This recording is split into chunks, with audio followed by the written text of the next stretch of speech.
Hi there, and welcome to this video of a composer's toolkit. In this short video, I will be talking about the dynamics on the accordion.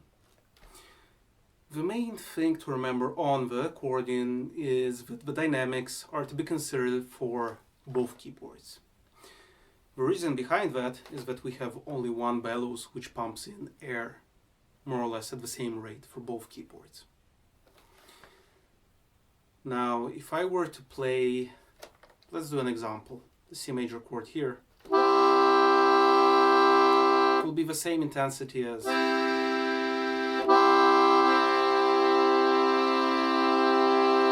provided that I'm holding the same speed while pushing or pulling the bellows, opening or closing it.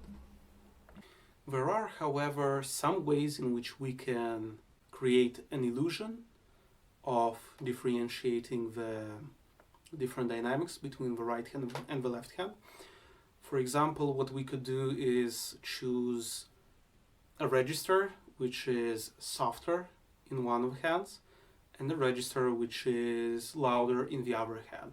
So if I were to, for example, choose an 8-foot register in the right hand and create an accompaniment,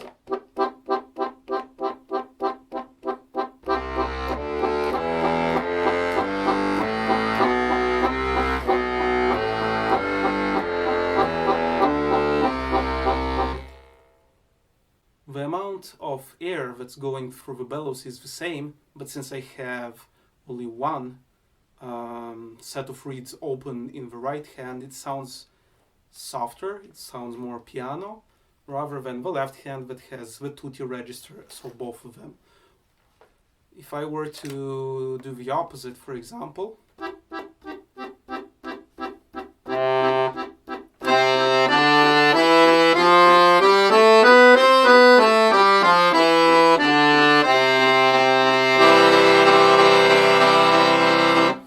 you will hear that inevitably the right hand sounds louder and the left hand sounds softer. One of the special dynamics that we can do on the accordion are the dal niente, from nothing, and al niente, to nothing. If we were to, for example, press the C key, it's already open, and we can start very slowly moving the bellows so that the air flow comes in very softly, and that way the sound comes from nothing.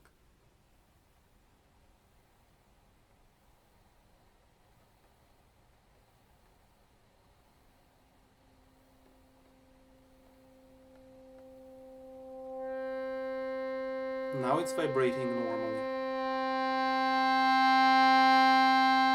Now let's go to al niente, to nothing.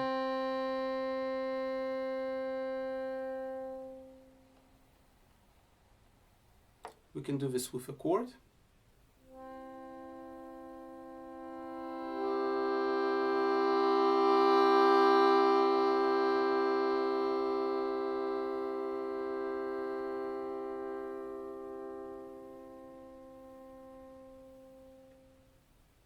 I'm still holding down the keys, so the holes are still open, but no air is flowing. And because of the different sizes of the reeds, in order to produce different frequencies for the heights of the notes, they will come out not all at the same time, again depending on how the bellows is being pulled or pushed, so how it opens and how it closes. But that's also something that you can really do in the left hand as well.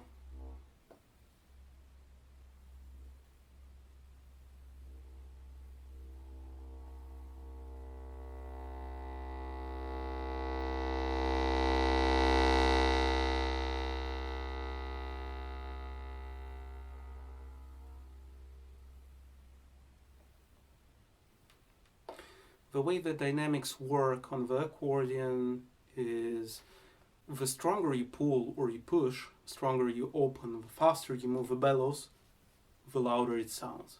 So the more crescendo you produce. You can also sustain the note if you are continuously applying the same pressure on the bellows. By slowing down the movement and the pressure on the bellows, the sound gets softer, hence a diminuendo happens. One of the problems with, for example, performing very low note with a very high note, let's take for example a G, the lowest G we have in the left hand, and a very high note, let's take a B flat for example on a piccolo register, so the 4th.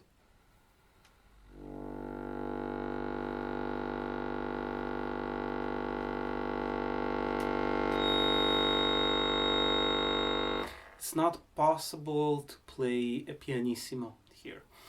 The reason behind that, again, are the different lengths of the reeds. The G, the lower notes have very long and very thick reeds, and the piccolo reeds are very thin and very short. So they require more air in order to start moving. If we're playing something that requires less air with something that requires more air, inevitably both of them will sound louder.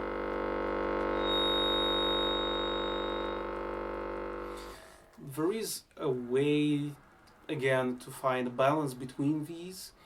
An accordionist might want to half press or press less a key or a button.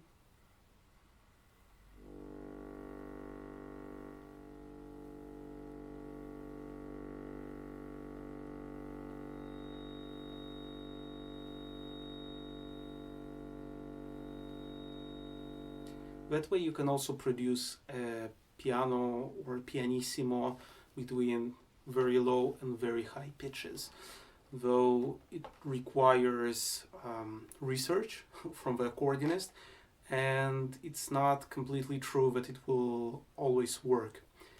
Everything depends on the state of the reeds, everything also depends on the room, on the acoustics, so for you to know, it's rather risky to do these kinds of things, especially if you have 2 or 3 or a cluster